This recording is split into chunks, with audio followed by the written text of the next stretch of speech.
오늘 놀라운 오븐은 두 분께 질문을 좀 먼저 드리면서 시작해 볼까 하는데요. 네네. 도경환 씨, 네네. 경환 씨는 아내분을 사랑하십니까? 사랑하죠. 엄청, 잠깐만. 아니, 이거 오늘 이거 유전자 얘기인데 갑자기 시작부터 그렇게 애정. 그 경환 씨가 아내를 사랑하는 이유가 바로 유전자 때문이거든요. 어허. 그게 유전자 때문이라고요? 네. 이게 나는 유전자를 고려해가면서 사랑을 해본 적은 없고 그냥 그 사람 자체가 빛이 나서 사랑하는 것 아, 예. 적외선이 나오죠. 그게 무슨 과학적 이유가 되는 거죠? 네, 이제 생리학적으로 볼 때는 사람의 유전자는 페로몬 같은 물질을 통해서 결혼하기 전에 좀 유전학적으로 차이가 나는 그런 상대에게 끌리게끔 또 만드는 역할을 합니다. 그러니까 같은 사람이라기보단 좀 다른 사람한테 네네네. 끌리는. 맞아. 오, 맞아요. 맞아요. 그래서 결혼이라는 게 어떻게 보면 자신의 유전자의 반을 가장 효율적인 상대와 거래를 통해서 전달할 수 있게 하는, 그러니까 결혼은 어떻게 보면 거래라고 볼 수 있는 거죠. 그럼 저는 지금 유전자 거래를 하고 있는 건가요? 생물학적으로는 그럴 것 같습니다. 두 분은 고모하고 이모 네. 중에 누구랑 더 친하세요?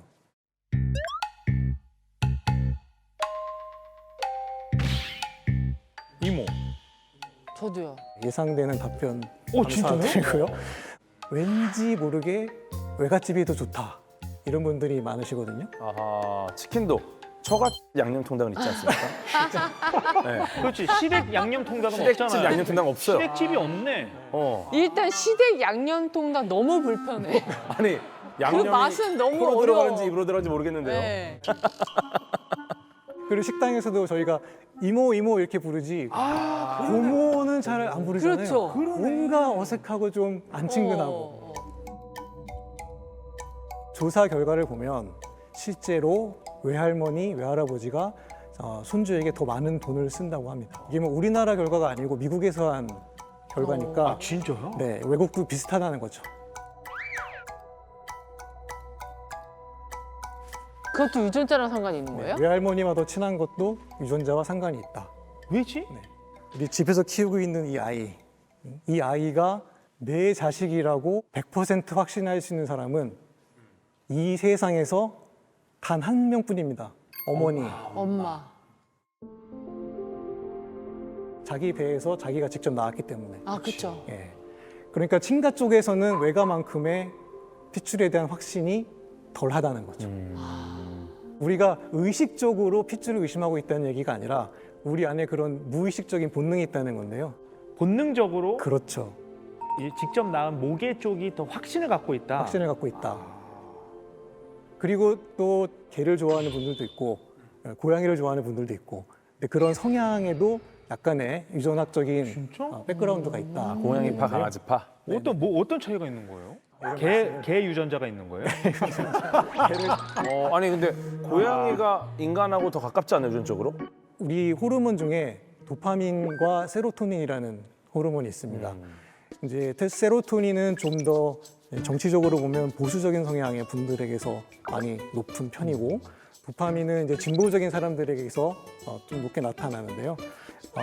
고양이는 약간 좀 독립적이고 제멋대로잖아요. 그 도파민의 경우는 뭔가 새로운 것을 탐색했을 때 돌아오는 보상에 대해서 더 쾌감을 느끼는 도파민이고 네. 세로토닌은 어떤 사회성, 그러니까 사회적인 위계 질서에 따른 행동을 좀 더 잘하는 그런 호르몬입니다. 그래서 걔는 좀 순종하고 좀 친근하고 그래서 세로토닌의 성향이 있는 분들이 좀 더 개를 좋아할 수 있는 가능성이 있다.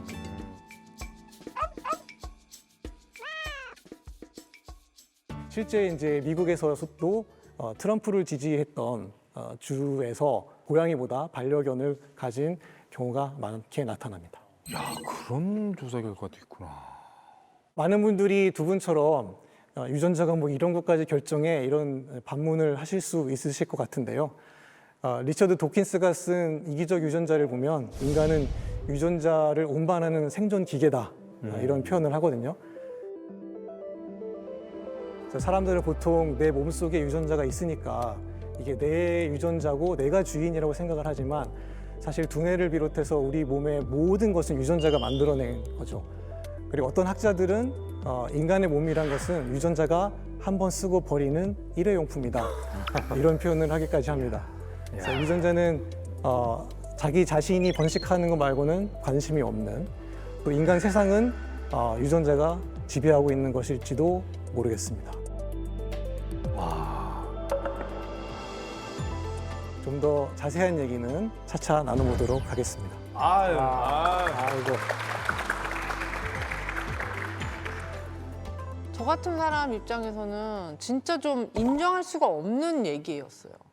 아니 배가 고프면 배고픈 주체가 나지. 내 아니라니까? 유전자가 배가 고픈 거예요. 그러면 유전자가 배가 고팠던 거예요. 그거를 대신 먹어주고 있었던 거예요. 아니 그럼 영화를 봐도 내가 영화를 보는 건데 내 유전자가 본 거야? 유전자가 즐거우려고 대신 봐준 거지. 여행을 가도 내가 여행을 간 건데. 아니니까 얘가 가고 싶어서 간 거라고. 아니 문과 선생님들 이게 맞는 얘기 같습니까? 유전자가 인생을 결정한다는 거에 좀 동의하기 어려워요, 저는. 실제로 그렇지 않은 사례가 있기 때문에 그런데 UC 얼바인의 제임스 펄론 교수라고 네. 이 사람이 신경과학자인데요. 예.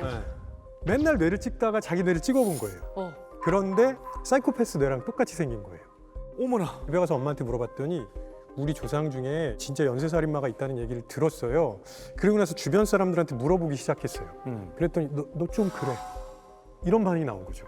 실제로 공감 능력이 상당히 떨어지고 예를 들면 친구 결혼식이나 장례식 같은 거는 따분해서 잘 안 가고요. 그다음에 손자랑 게임을 하는데 할아버지들이 보통 적당히 해서 져주잖아요. 네. 반드시 이기고 이런 모습을 보이기도 했습니다. 아, 그런데 사이코패스가 되지는 않았죠. 네, 그건 그 어머니가 이 제임스 펄론 박사가 그렇게 성장할 수 있도록 도와줬기 때문이에요. 진짜 키우고 싶은 그런 행동들에 대해서만 강화를 해주고 그다음에 혼자 있을 때 그런 게 발현하기 쉬우니까 여러 명이 같이 모여서 운동도 많이 할 수 있게 만들어주고 이런 여러 가지 장치를 했었죠. 그러니까 유전자는 분명히 있었지만 그게 발현되지 않은 그렇지. 거고 그래서 인생을 무조건 결정한다 이렇게 말하기는 좀 어렵죠. 그렇죠. 확실히 문과적으로 봤을 때 유전자가 있고 그 역할이 어느 정도 있음을 인정하지만 뭐 후천적으로 그 스위치를 끌 수도 있고 켤 수도 있고 요인들이 많다 이렇게 보시네요. 오히려 아까 그 전 사이코패스의 그 이야기에서 더 중요한 포인트는 결국 사이코패스가 되지 않았다는 것이 아니라 이 사람이 사이코패스가 되기 위한 사회성이 결여된 특성을 갖고 있었다는 게 더 중요하다고 생각해요. 그러니까 거기까지 유전자가 결정을 한 거죠. 그러니까 이 사람은 태어날 때부터 철저히 이과적으로. 상당히 사회성이 결여되어 있는 사람이었지만 그걸 깨닫고 뭔가 노력을 해서 사이코패스가 안 되려는 노력을 했다는 건데 그래서 안 됐다가 중요한 포인트가 아니고 사회성이 결여됐다는 것이 더 중요한 거죠. 저 번식 기계라는 표현은 이상하지만 저는 그냥 생명체 자체가 화학적으로 작동되는 기계라고 이야기하거든요.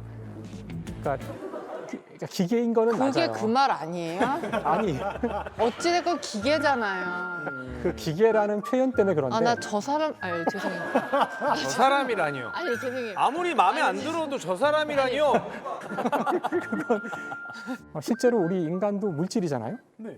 우리 몸도 물질이에요. 던지면 떨어지고 불 태우면 불에 타고 때리면 뭐 어디가 왜 그래 망가지고. 자꾸 말안. 그러니까 이 모든 물질을 만들어내는 정보가 유전자에 있는 이상 유전자는 사실상 거의 많은 것들을 결정을 한다. 아무튼 이 모든 일이 지금 최정빈 교수님 때문에 벌어졌어요. 너무 말씀을 좀 폭탄 발언을 던지셔가지고. 제가 수습을 한번 해보겠습니다. 제가 생각하기에는 인간의 그 의지라는 것이 세 가지가 있을 것 같습니다. 유전자의 종속된 의지와 유전자와 독립적인 의지, 그리고 유전자에 반항하는 의지. 이렇게 세 가지가 있을 것 같아요. 그래서 종속된 의지라는 거는 나는 꼭 결혼을 하겠어. 이 남자와 결혼하겠어. 혹은 이 여자와 결혼하겠어. 이런 것들은 분명히 유전자의 영향을 받았을 겁니다. 그리고 이제 내가 뭘 먹고 싶다. 당연히 내가 살아야 되니까 먹고 싶다는 것도 유전자의 종속된 의지죠. 근데 유전자로부터 독립된 의지는 먹고 싶은데 내가 짜장면을 먹을까 짬뽕을 먹을까. 유전자 입장에서는 어느 걸 먹어도 상관없거든요. 그다음에 이제 유전자에 반항하는 의지는 아까 말씀하신 그런 사이코패스적인 기질이 있지만 이것을 어떤 교육과 노력으로 대항하는 거죠. 교수님, 공부 잘하는 유전자 따로 있고 못하는 유전자 따로 있죠. 불행하게도 그럴 것 같습니다. 이거 있죠. 외국어 잘하는 유전자 있고 못하는 유전자 네, 있죠. 있을 수 있습니다. 그러니까 이래 모든 게 유전자야. 아니, 너무 저 상담하지 아니, 마시고요. 진짜로 아니 모든 게 이제 끝났어. 상담하고 싶은 거 아니잖아요. 결론은 났고 그냥 허무주의에 빠지면 돼 다들. 다들 허무주의자가 되면 영세주의. 돼. 허무주의 유전자가 어. 있는 거 아니에요? 그것도 유전자라고? 하지 마.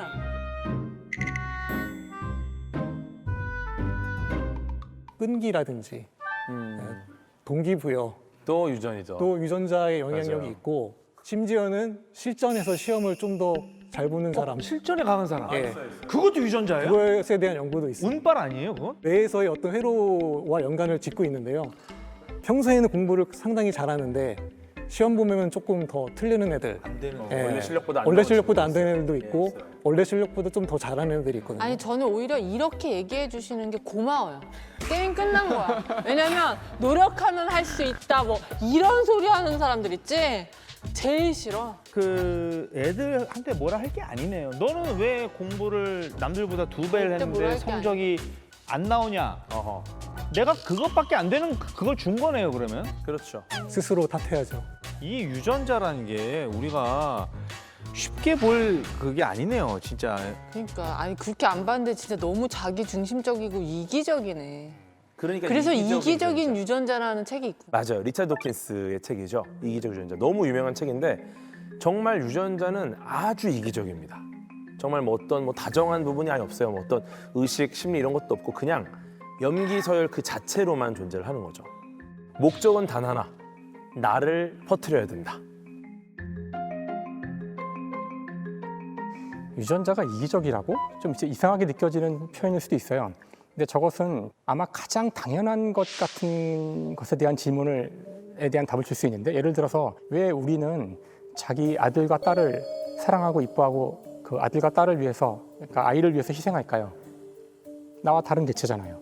나랑 아무 상관이 없는 개체인데 내가 왜 나왔으니까. 내 그러니까 새끼니까. 나왔다는 게 왜 중요해요? 아니 교수님 안 중요하세요? 자, 그러니까 혼자 사세요? 그게 아니라 그러니까 이게 중요한 질문이에요. 과학에서 그러니까 정말 태양이 돌고 있을까? 이제 이런 질문을 하는 거잖아요. 네. 왜 땅은 평평한데 평평한 것 같은데 왜 둥글까? 그러니까 왜 우리 인간은 자식을 사랑할까? 이거에 대한 답은 원래 없어요. 그냥 원래 그런 거 아니야? 근데 그게 아니라 왜 사랑하냐면은 유전자가 절반 들어 있으니까.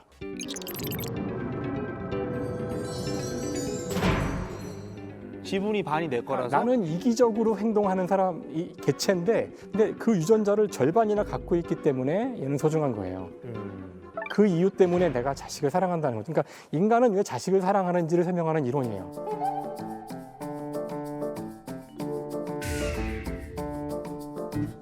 아니 그러면 교수님은 자제분들한테 내가 널 사랑하는 이유는 네 유전자의 절반이 내 거라서 사랑해 이렇게 얘기하진 않잖아요. 좀 더 크면 고백을 해야죠. 아니 도대체 교수님, 아니 뭐 하는 분? 조금만 더 크면 그렇게 얘기를 한다니요. 사이코패스 유전자가 있겠는데요. 그 죄송한데요. 교수님 좀 바꾸고 갈게요. 저쪽 저기 서울대학교 쪽으로 한 번만. 그러니까 카이스트 교수님이 이렇게 시크하게 솔직하게 대답하실 거라고.